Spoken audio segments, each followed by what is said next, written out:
Harapan tinggi disandarkan penyokong dan peminat bola sepak Sabah untuk melihat kejayaan pasukan kesayangan mereka, Sabah FC, dalam aksi sulung Liga Super 2022 di Stadium Likas malam tadi berakhir dengan kekecewaan. Perasaan sama juga dikongsikan Ketua Jurulatih skuad Sang Badak itu, Dato' Ong Kim Swee, yang nyata tidak berpuas hati dengan kegagalan anak buahnya menundukkan pasukan pelawat Negeri Sembilan FC. Katanya Sabah FC tidak seharusnya tewas 1-0 di tangan NSFC jika anak buahnya dapat memanfaatkan peluang yang mereka ada, termasuk sepakan penalti yang diberikan pengadil kepada penyerang import dari Brazil, Neto Pessoa, pada minit akhir babak pertama. Namun katanya perkara sebaliknya pula berlaku apabila NSFC berjaya mencuri peluang hasil hantaran sepakan percuma yang disudahkan dengan baik pemainnya Hair Jones pada minit ke-51, dan keputusan itu kekal hingga ke akhir perlawanan. Kim Swee berkata berikutan keputusan mengecewakan itu, skuad Sang Badak perlu bangkit dan menyiapkan diri untuk menghadapi PJ City FC yang juga berlangsung di Stadium Likas pada 9 Mac ini. Sementara itu, Kim Swee berkata prestasi Neto selaku penyerang harapan yang banyak mencipta peluang dalam aksi malam tadi belum teruji sepenuhnya, memandangkan ia baru aksi pertama Liga Super. Dalam aksi malam tadi, Neto dapat meledakkan gol pada minit ke-24, namun malangnya dibatalkan disebabkan beliau berada di kedudukan offside.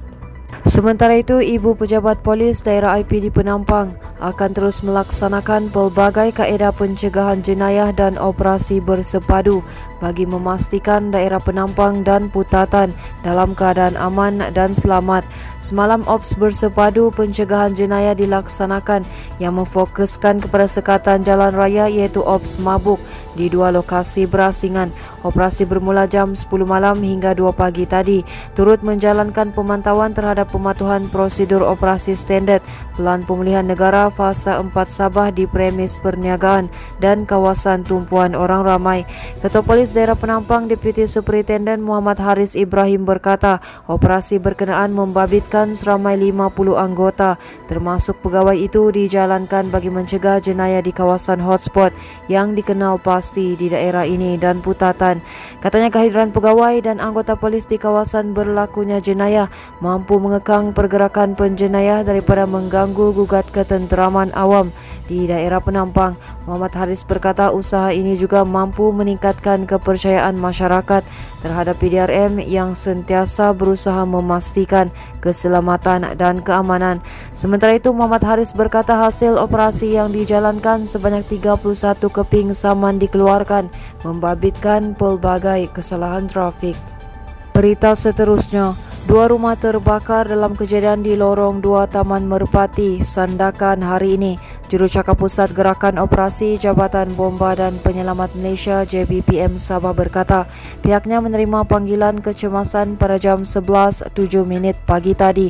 Katanya sepasukan 12 anggota termasuk pegawai dari Balai Bomba dan Penyelamat Sandakan dikerah ke lokasi kejadian. Tambahnya kebakaran membabitkan 2 rumah jenis kekal yang mana sebuah rumah musnah sepenuhnya, manakala sebuah lagi terbakar 60%. Tambahnya lagi operasi pemadaman menggunakan sumber air dari tangki jentera.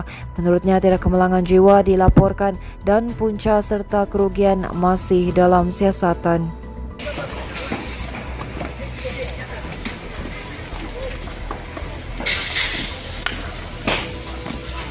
Seterusnya, mangsa kedua yang dilaporkan hilang bersama abang sepupunya ketika memasang pukat di pantai Pirate Point, Kampung Perapat Laut, akhirnya ditemui terdampar di pantai berkenaan pagi tadi.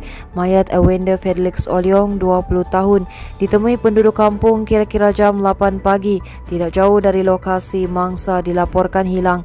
Pengarah Zon Maritim Kudat Komandan Maritim Bun Chin Chow berkata, mayat kedua-dua mangsa termasuk Maclean bin Majaun, 29 tahun, yang dilaporkan hilang pada Khamis lalu sudah ditemui. Katanya operasi cari lamat kedua-dua mangsa diaktifkan sejurus menerima maklumat berhubung 2 lelaki dilaporkan hilang ketika memasang pukat di perairan terbabit. Mayat pertama ditemui pada jam 6 petang semalam dan mayat kedua ditemui jam 8 pagi tadi. Katanya lagi kedua-dua mayat sudah disahkan oleh ahli keluarganya sebelum diserahkan kepada polis Diraja Malaysia. Sebelum ini, 2 nelayan yang juga bersepupu dikuatiri lemas ketika keluar memukat di kawasan berkenaan. Manakala Sabah terus merekodkan penurunan jangkitan baharu COVID-19 dengan pengurangan sebanyak 353 kes kepada 1,778 kes hari ini berbanding 2,131 kes yang dilaporkan semalam. Jurucakap Perkembangan Harian COVID-19 Sabah, Datuk Seri Masri Manjun berkata, jumlah kes hari ini juga adalah yang pertama di bawah 2,000 selepas kenaikan mendadak kes bermula bulan lalu. Katanya Kota Kinabalu masih menjadi penyumbang utama kes harian di Sabah dengan sebanyak 511 kes hari ini turun 166 kes berbanding 677 kes malam. Beliau berkata kes daftar lewat di daerah ini yang banyak mempengaruhi jumlah kes harian sebelum ini juga berkurangan dengan hanya 71 kes tertangguh melebihi 5 hari dilaporkan hari ini. Teruskan bersama kami di asoka.com, berita komprehensif.